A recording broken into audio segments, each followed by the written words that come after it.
बहुत समय पहले की बात है। रवि और उसकी पत्नी कोमल एक छोटे से घर में रहते थे। रवि एक ऑफिस में काम करता था और कोमल घर पर रहकर घर का काम किया करती थी। रवि और कोमल के 2 बच्चे थे। बेटे का नाम नमन और बेटी का नाम नैना। रवि और कोमल हमेशा नमन को ही प्यार करते थे और नैना पर कुछ खास ध्यान नहीं देते थे। एक दिन रवि और उसका परिवार दूसरे घर में शिफ्ट हो जाते हैं। यहाँ वैसे तो सब कुछ बड़ा अच्छा है, पर मैं नमन के स्कूल के बारे में सोच रही थी। उसका एडमिशन भी तो करवाना है। तुम चिंता मत करो, मेरी पास के स्कूल में बात हो गई है। मेरे बॉस की वहाँ बहुत अच्छी जान पहचान है, इसलिए वहाँ एडमिशन हो पा रहा है।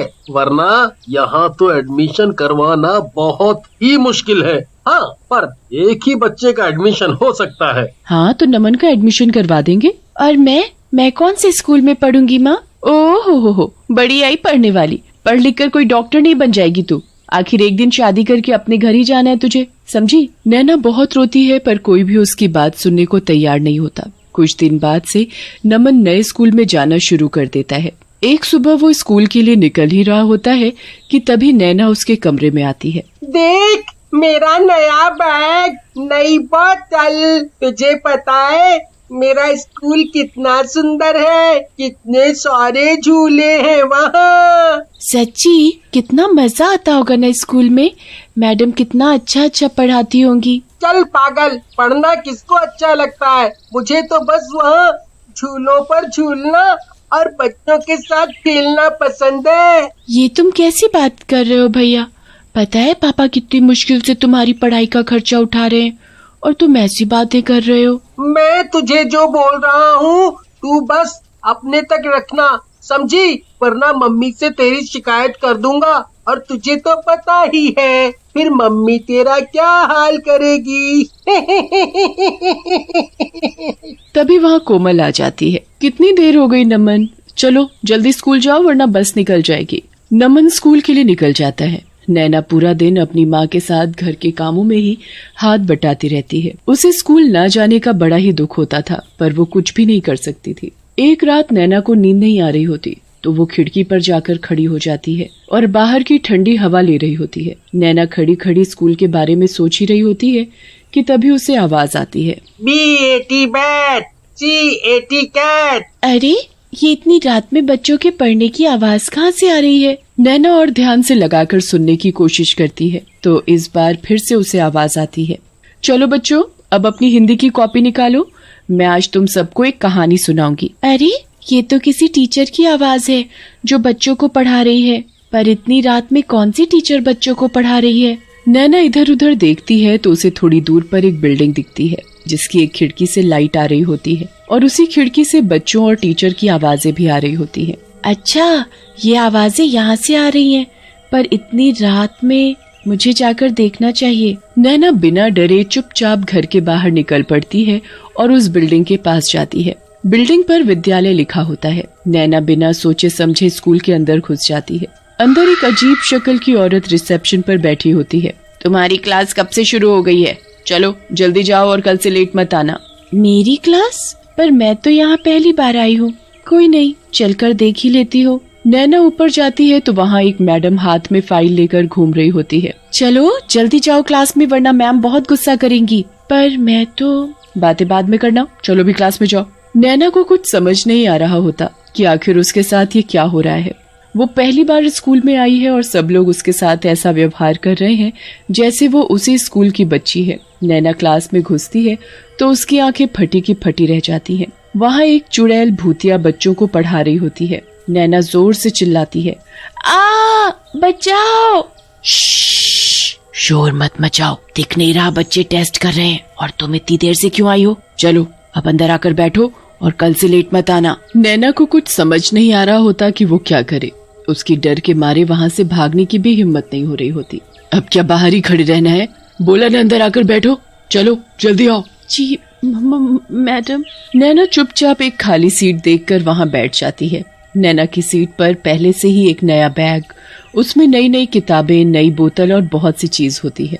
वाह, ये तो कितना सुंदर है। ये सब तुम्हारा है, चलो अब तुम भी अपनी कॉपी किताब निकालो। नैना अपने बैग से कॉपी और किताब निकालती है। बाकी भूतिया बच्चों के साथ पढ़ने लगती है। चुड़ैल टीचर बच्चों को बड़े ही प्यार और अच्छे से पढ़ा रही होती है। नैना अपनी पढ़ाई में इतना खो जाती है कि उसका डर कुछ ही देर में अपने आप खत्म हो जाता है। वो पूरा ध्यान लगाकर चुड़ैल टीचर का पढ़ाया हुआ समझती है और उसे बड़ा ही मजा आता है। क्लास होने के बाद चुड़ैल टीचर सबको टॉफी भी देती है। Thank you madam. अब कल टाइम से स्कूल आना, ठीक है? फिर तुम्हें रोज टॉफी मिलेगी। ठीक है मैडम। पर एक बात याद रखना। क्या बात मैडम? यही कि किसी को भी इस स्कूल के बारे में नहीं बताना, वरना कोई तुम्हें यहाँ दोबारा नहीं आने देगा। मैं किसी को नहीं बताऊंगी। नैना के स्कूल की छुट्टी रात के 3:45 पर हो जाती है और फिर वो अपने घर आकर चुपचाप सो जाती है। नैना अगले दिन उठती है पर किसी को भी रात की बात के बारे में कुछ नहीं बताती, क्योंकि उसे डर होता है कि उसके स्कूल के बारे में जानने के बाद उसके माँ बाप उसे दोबारा वहाँ नहीं जाने देंगे। नैना इसी डर से रात के स्कूल वाली बात किसी को भी नहीं बताती। नैना को तो बस पढ़ने का इतना शौक होता है कि उसे कोई फर्क ही नहीं पड़ता कि उसे आधी रात में एक भूतिया स्कूल में जाना पड़ रहा है और वहाँ पढ़ने और पढ़ाने वाले सब भूत चुड़ैल हैं। नैना रात के 12 बजने का इंतजार करती है। जैसे ही 12 बजते हैं वो दोबारा उसी भूतिया स्कूल में पढ़ने जाती है और खूब मन लगाकर पढ़ती है। कितना अच्छा लग रहा है यहाँ, कितना सब सीखने को मिल रहा है। सच में मुझे भी पढ़ने का बहुत शौक है। पर तुम सब भूत कैसे बन गए? ये टीचर भी। एक दिन इस स्कूल में आग लग गई थी और बहुत से बच्चे और टीचर उसमें जलकर मर गए। इस स्कूल का मालिक भी उसी में जलकर मर गया। उस दिन से ये स्कूल बंद है, पर हम लोग आज भी अपनी मैडम से पढ़ते हैं। नैना रोज रात को उस स्कूल में जाती और सभी भूतिया बच्चों के साथ क्लास में बैठकर पढ़ाई करती। कभी कोई चुड़ैल उन्हें पढ़ाती तो कभी कोई चुड़ैल, पर सभी चुड़ैल टीचर बड़ी ही अच्छी होती हैं और वो सब बच्चों को खूब प्यार करती हैं। नैना को उस स्कूल में पढ़ते पढ़ते काफी साल हो जाते हैं और उसकी पढ़ाई पूरी हो जाती है। कभी किसी को नैना के स्कूल के बारे में कुछ पता नहीं चलता। नैना और नमन काफी बड़े हो जाते हैं। नमन इतने अच्छे स्कूल में पढ़ने के बावजूद भी नालायक होता है और नैना बहुत ही होशियार हो चुकी होती है। एक दिन कोमल और रवि नमन पर चिल्ला रहे होते हैं। मैंने अपना सब कुछ तेरी पढ़ाई पर लगा दिया, पर तूने सब बर्बाद कर दिया। जब देखो फेल फेल फेल। अब तो हद हो गई है। मेरे पास अब एक पैसा नहीं बचा जो मैं तेरी पढ़ाई पर लगा सकूं, समझा? आपने मेरे ऊपर पैसे लगाए हैं तो कुछ एहसान नहीं किया है, और मैंने तो अपनी तरफ से पढ़ाई की है ना। अब मैं फेल हो गया तो हो गया, इसमें इतना क्या गुस्सा हो रहे हो? हे भगवान, इस लड़के को तो जरा भी शर्म नहीं रही। नमन पढ़ने में कभी ध्यान नहीं देता और ऊपर से वो दिन पर दिन बहुत ही बदतमीज होता जा रहा था। धीरे धीरे उसने घर से पैसे तक चुराने शुरू कर दिए थे। एक दिन जब रवि और उसका परिवार रवि के बॉस के घर एक पार्टी में जाते हैं तो नमन वहाँ भी चोरी करने लगता है और नमन का बॉस उसे रंगे हाथों पकड़ लेता है। ये वही है ना जिसका मैंने एडमिशन करवाया था। देखो तो आज मेरे ही घर में चोरी कर रहा है।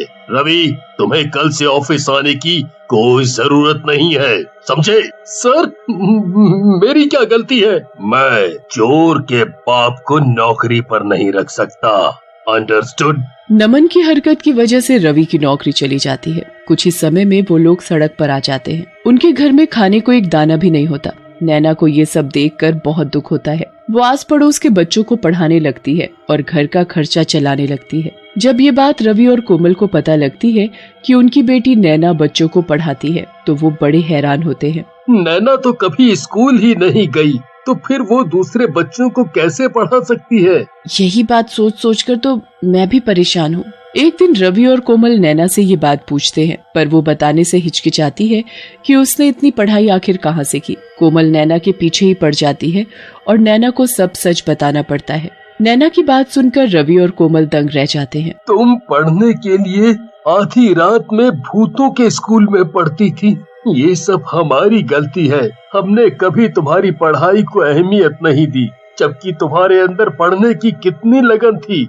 हमने उस लड़के पर सारे पैसे लगा दिए, इसने हमारी इज्जत तक मिट्टी में मिला दी। हमें माफ कर देना बेटी।